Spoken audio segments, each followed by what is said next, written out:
Hey guys, Kristen here. So, I want to talk today about how to move more efficiently so that you're using your energy more wisely when you have chronic fatigue. So, this is kind of a follow on to yesterday's video where I talked about just stopping the exercise entirely, okay? And I'm completely serious about that, as you can tell. Now, when you have severe chronic fatigue, exercising doesn't just mean going to the gym, okay? Exercising is any physical activity that causes a crash. And when your chronic fatigue is really severe, this can be things like walking up a flight of stairs, walking across a flat surface, showering, cooking. All of these things can cause crashes. It can be extremely physically and mentally exhausting for us. So, those are classified as exercise if they cause a crash in you, for our purposes. And you want to avoid that exercise. So I want to share a few tips on how to move more efficiently so that you can do these things within your energy means. So let's start with the stairs. One thing you can do that's a little bit easier on the body is to go up on all fours, like be on your hands and knees climbing the stairs. Okay? This is a lot easier for some people. Another thing you can do is instead sit on your butt and kind of go up the stairs backwards, just moving your butt up one stair at a time. Moving your butt up, moving your feet up, moving your butt up, moving your feet up. Trying to keep your feet as close to your butt vertically as possible, okay? Also, make sure to take the stairs slowly. Whether you're upright, on your hands and knees, or doing the butt thing, go slowly. Take a break every couple steps if you need to. Pause and rest until you feel your heartbeat come back down and you feel like you can take on the next couple of steps. Yes, this is slow. Yes, it makes you feel like an 80-year-old invalid, but it works. All right? So if we're walking across flat surfaces, one way that you can do this is, again, like if you are down on your hands and knees, crawling, or even just like lying flat on the floor and kind of using your arms to kind of wiggle up. Staying as horizontal as possible, like we've talked about many videos ago, is still going to be very restorative for the body, and it's going to make it easier to move around when you're more horizontal. Or kind of plan your route across the room. Say, well, I'm going to go from this chair to that chair. I'm going to go from this chair to that sofa. I'm going to go from that sofa to resting on that door frame.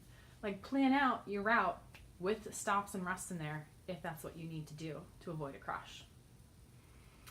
All right, so showering and cooking are a little trickier to do efficiently. So when it comes to showering, there are two main things that can be very fatiguing. One is the hot water itself. A lot of patients find that while hot water feels good, it's actually very draining, in that when you use cooler water, it doesn't have to be cold, but cooler water actually makes it a more sustainable activity to do more frequently. Okay? And as to why that is, not totally sure, but it could just be the extra effort required on the part of the body to deal with excess heat. Okay? Just an idea though, don't really know. Okay, the other part of the shower that can be really tough is having your arms up. When you're, working on your hair, washing things, having your arms be up and active can be very, very tiring and fatiguing. So we want to shower with our hands up as little as possible. And we also want to avoid standing, okay? Just like we want to avoid standing as much as possible when we're recovering.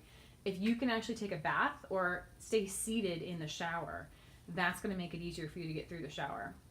And then if you can actually find ways to have your head and hands more like horizontal when you're shampooing and things, this is going to make it a little bit easier on you. Or if you could even be like lying back shampooing, it's going to have your arms less vertical over your head, and it's going to be easier to do that movement. You're going to be conserving energy. Okay? And then when you're cooking in the kitchen, we all need to do some food prep at some time, even if it's just putting something in the microwave and then putting it on a plate, or whatever simple activities we have for ourselves. One thing to do is, instead of being horizontal and upright in the kitchen all the time, you can actually sit at a counter on a stool, and then you can have another little stool for your feet. You can have your feet up on the stool. Whatever you can do to keep your feet and your hips kind of not as parallel, but as on the same level as possible is going to make it easier for that time you're sitting on a counter shopping or eating or whatever it is that you're doing, okay? So that was a range of ways to make some common activities more energy efficient for when you're dealing with severe chronic fatigue. I really hope that you don't have to use these little tricks in your life too often, but if you're as ill as I was, then you're gonna need them. So if you found these useful, please subscribe to my YouTube channel. I post there almost daily. Sending you love and health. This is Kristen, and I hope to see you soon.